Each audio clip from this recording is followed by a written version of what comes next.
the model minority thing is a hard thing to shake off, and it torments my brain a lot because I do, we work in a profession that, and then also like to drive like positive change, you got to like hustle and you got to Mhm. move.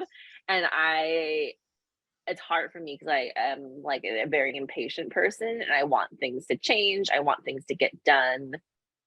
I worry a lot about what I am expressing outwardly when I embody those things too, Mm, especially as an mhm. East Asian woman too.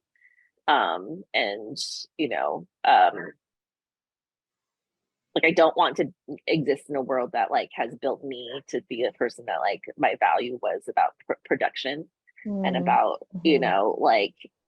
getting things like perfect and right and Mm, like uh it's hard, but then like the whole world is like crumbling and you're like, well, what else do I what other course do I have besides like just yeah, like sitting there and doing yeah. nothing about things. So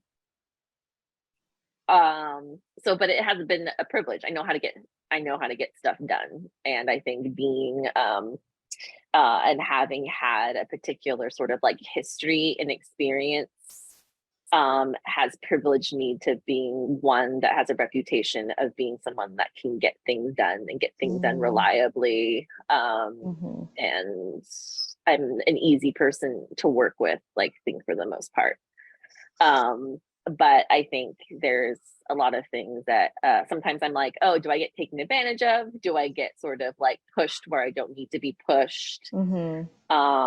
And also like it racks my brain sometimes if I have like when I'm not like super super explicit about my intentions of what people think my intentions are sometimes. Mm. Because not like no not every Asian American, Chinese American, does justice work.